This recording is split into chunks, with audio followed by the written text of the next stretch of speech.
কুমিল্লার লালমাইয়ে রেললাইনের পাশ থেকে দুলাল হোসেন নামের এক যুবকের ক্ষতবিক্ষত মরদেহ উদ্ধারের ঘটনায় 7 জনকে গ্রেপ্তার করেছে র্যাব 11। এ সময় তাদের কাছ থেকে একটি পাইপগান, 2টি বুলেট, একটি টাকা গণনার মেশিন, বিভিন্ন দেশের মুদ্রাসহ অন্যান্য সরঞ্জামাদি উদ্ধার করা হয়েছে। মঙ্গলবার র্যাব মিডিয়া সেন্টারে আয়োজিত এক সংবাদ সম্মেলনে এ বিষয়ে বিস্তারিত তুলে ধরেন র্যাব 11 এর অধিনায়ক lieutenant colonel HM Sajjad Hossain. তিনি বলেন, কুমিল্লার লালমাই এলাকায় রেললাইনের পাশে একটি অজ্ঞাত ব্যক্তির মরদেহ এলাকাবাসী দেখে সেটা লালমাই যে রেলওয়ে থানা আছে তাদেরকে অবগত করে এবং পরবর্তীতে সেখানে রেলওয়ে থানার পুলিশ কর্তৃক সেই মরদেহটি উদ্ধার করে কুমিল্লা মেডিকেল কলেজে তার ময়নাতদন্ত সম্পন্ন করা হয় এবং পরবর্তীতে তাকে শনাক্ত করা হয়। ভিকটিমের ওয়াইফ, সাবেক ওয়াইফ ফাতেমা, যার সাথে ডিভোর্স হয়ে যায় বিগত 2-3 মাস পূর্বে, তার যে বাবা এবং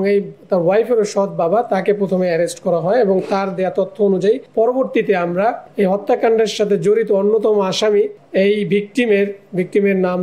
দুলালের স্ত্রী ফাতেমা, এই ফাতেমার যে দ্বিতীয় স্বামী হাশেম, তার শাশুড়ি এবং তার স্ত্রীকে ঢাকা যাত্রাবাড়ি থেকে অ্যারেস্ট করা হয় এবং পরবর্তীতে আর একটা অভিযানে এর সাথে সংশ্লিষ্ট আরো 2 জনকে, তাজুল এবং মফিজ নামে, যারা সরাসরি এই হত্যাকাণ্ডের সাথে জড়িত ছিল, তাদেরকেও অ্যারেস্ট করা হয়। তো এই হত্যাকাণ্ডের সাথে জড়িত 7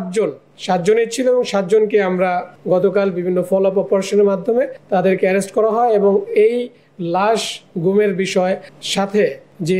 গাড়িটি ব্যবহার করা হয়েছিল একটি নোয়া গাড়ি,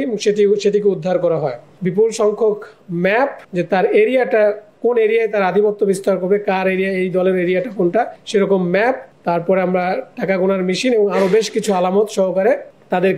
তাকে আইনের আওতায় আনা হয় এবং এর বিরুদ্ধেও আমাদের পরবর্তী যে আইনানুগ যে ব্যবস্থা সেটা প্রক্রিয়াধীন রয়েছে।